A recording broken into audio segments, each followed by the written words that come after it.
Okay, so today I'm really happy to have on the show David Courtier-Dutton. He is the CEO and founder of Slice the Pie and SoundOut. So today we're going to talk about SoundOut mostly, and it's great to have you on the show. How's it going? Thank you very much. Good to be here. Everything's going very well. We're pretty flat out at the moment, but no, things are going very well. Yeah, I can imagine. So let's talk about the concept behind SoundOut, and of course you can talk about Slice the Pie because that probably leads into SoundOut as well. How did you have the initial idea, and how did the concept develop from there? Okay, so we started about 4 years ago with Slice the Pie, which is a fan funding platform, very much like Pledge, Kickstarter, etc.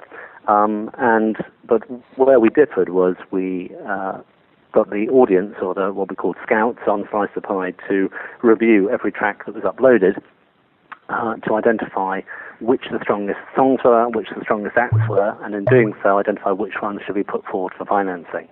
Now, Slice the Pie carried on very nicely for a few years and indeed still runs, but when we started looking at the data from the review data on these songs, we found that regardless of which group of scouts rated the songs always rated within a 5% range.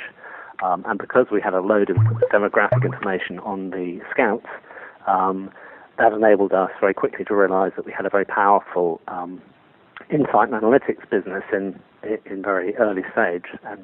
And from that, we then went off and built the SoundOut product, which effectively feeds tracks into this running river of scouts, and enables us to create very complex and very detailed reports on the market potential of music and a host of other things within literally a few hours of submission. Yeah. And that business very quickly, that business of course is called SoundOut, and that business has very quickly overtaken Slice the Pie as the priority business for the company. Yeah, sure. And you were mentioning, the way that SoundOut works in terms of the use of scouts. So how did you build up the community of scouts in the first place, other than the direct integration with Slice the Pie? Purely word of mouth. What we do is we actually pay our music scouts from 2 to 20 cents per review, depending on how good they are at predicting the broader market view of a piece of music. Yeah. And a combination of music discovery, the ability to give feedback on new music and help new artists, and a small payment that can go up if you're very good at it, is enough to actually create a small viral effect, which means we get a few hundred new scouts signing up every day from all over the world. Wow, that's great. And of course, as you mentioned, you have scouts from all over the world, so that really enables you to give a broader view as to how the song might perform, not just locally, but all over the place. We do, and indeed we can fire the tracks at specific audiences of scouts. So, for instance, we do a lot of work with radio, commercial radio, both in the UK and in the US. So we might test. We do for every new release out of the major labels for the US and the same for the UK, but we can create two separate reports, obviously one from just the US scouting base and one from just the UK scouting base. Yeah. And you have two main products. One is the standard and express report, and the third one is a pro report. So can you explain the differences between the three different types? Yes, we have there's a straightforward report that's $30, which is really a quick and dirty check to see which is you might put. We get a lot of artists who put through 5 or 10 of their tracks to work out which the strongest track is. So it's most useful when used in a comparative environment to put them side by side. Yeah. And then the pro reports are more suited for managers, smaller labels. They're more expensive. They're if you buy them in 3 or more, I think they're $99 each. And that gives you a far more granular idea of how good the track is, where it is resonating on a demographic basis, how much passion you're getting, and you get 200 reviews with that report.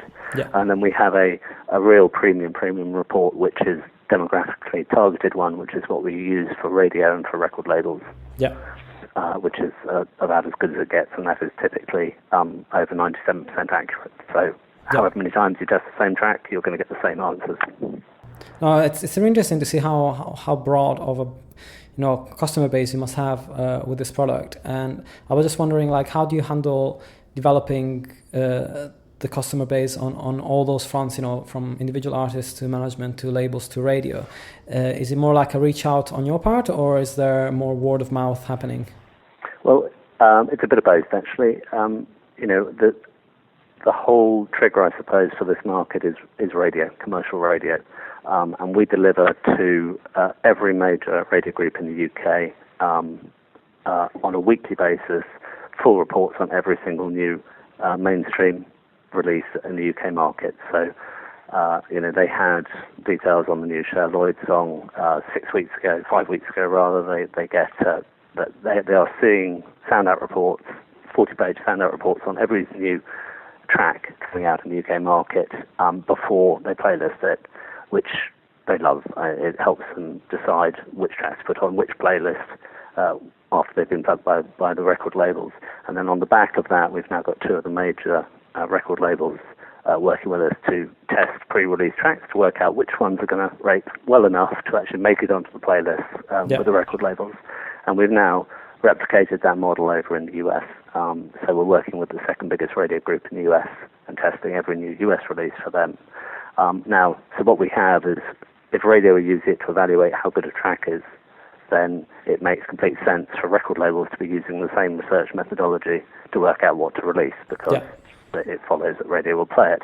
Once we have record labels use it, which we do now, then it becomes very attractive to independent artists who either want to get a shot at a record deal or, and this is coming up in the next 6 months, get catapulted straight into radio play and miss out the whole record label slice completely. And we sell to independent artists principally through third-party sites. So we're fully integrated with Sonic Bids. We do a couple of thousand tracks for them each month. We're fully integrated now with Pledge Music, who now deal with all our financing as well. So every one of the Pledge Music artists uses SoundOut.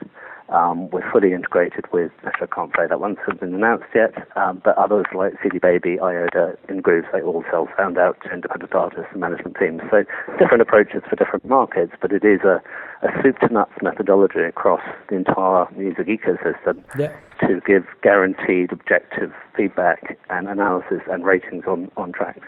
And the database we now have, of course, is getting very, very powerful, both as a comparative tool. We've done 80,000 tracks now across all genres, so we can very accurately place a track within its genre, and instantly identify the ones that are delighting the audiences. It's a really off the radar and really interesting company. One thing that I'm wondering is, like, how do you build, in terms of the scouts, how much detail do you go into with the scouts themselves in terms of like what genre they are generally into? Because I can assume that you're going to want to target specific scouts for specific tracks you're trying to pitch, if it's a metal track or if it's a hip-hop track or if it's a more kind of straightforward mainstream pop. You can do that, and we're going to do that a little bit more going forward. We've got a brand new launch of the site coming up in a couple of months' time, which will give us far more flexibility. But I think where our methodology differs significantly from any other research methodology we have yet to come across is that the question we ask our scouts, and that's why we call them scouts, not users or whatever, is not, do you like this track? The question they are asked is, how well do you think this track will play out in the marketplace? So how good do you think this heavy metal track is, even though you don't like heavy metal? And it's the ability to predict what everybody else will think of a track that actually makes the scout more influential and enables them to earn more money. So it's supercharged A&R rather than supercharged audience research. And if you want to know, in the sort of old-fashioned music world, if you want to know what a 16-year-old in Liverpool would like to listen to, typically, it's the A&R guys sitting in London who will decide, and they are not 16-year-olds from Liverpool. They are 40-something-year-olds who have a lot of experience. So it's and it's probably why the methodology is so accurate and so consistent, because we're based, as I say, we're supercharging the group to give the best A&R estimation. It's pure wisdom of crowds methodology, I suppose the easiest way to put it. So, a group of people will almost always come to a smarter decision than a room full of experts. So that's a really innovative way of looking at it, because most labels and people that operate surveys at this point, and they're more like surveys, you're right, there's a difference there between actually asking the opinion on the commercial potential of a track and asking whether you like it or not. Most of these companies are concentrating on providing a user experience to the people that are purchasing the service that is more like, would these people buy it? Would these people, do these people like it personally?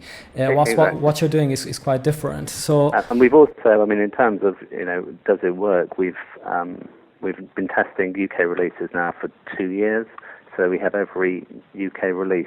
We have a report on every single UK release. So you can actually look back and map how the predictions in SoundOut have actually played out on the charts in general, and it's a very consistent and very accurate methodology for predicting market potential. Yeah, sure. And in terms of a customer base, you're talking about UK customers. Do you have many customers from the States as well? Are you looking to expand into different markets, or are you already present in a number of different markets?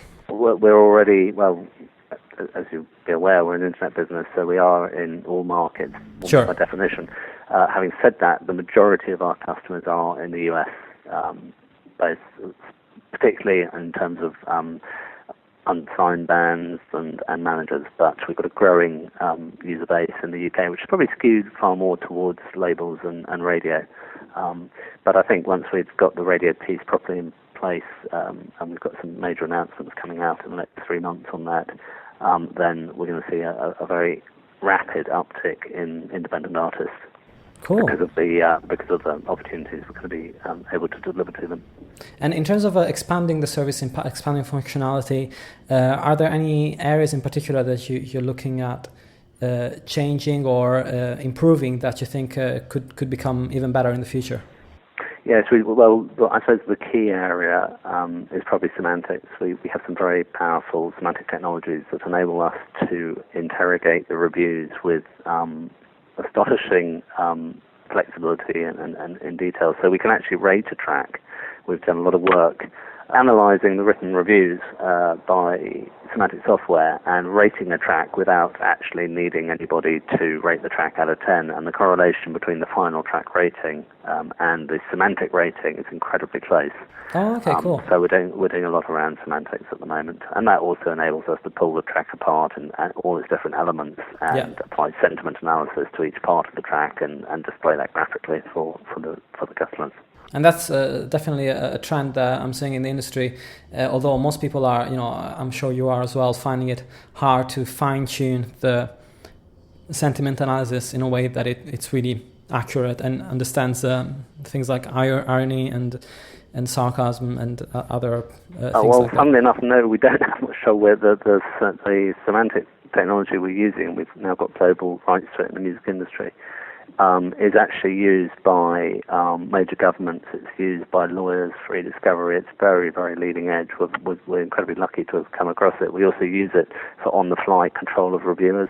Oh, wow. So we know how good a written review is, and we can actually rate it out of 100 and reject it if it's not good enough. It's quite astonishing software and way too overpowered probably for what we're doing with it. But it's very powerful. Wow, cool, awesome. And so if people wanted to know more about the company, where's the best place to contact, best place to find you? It's the two main sites. The radio site is www.soundoutresearch.com. Yeah. That's the UK one anyway, and then the more consumer manager facing site is www.soundout.com. Okay, that's perfect. And I'll throw a few links. There's a link to a sample report in the soundout.com and a few really interesting pieces of information for anybody that would want to check out your service and get involved. That's brilliant. Okay. Well, it was great having you on. Thank you. Thank you very much.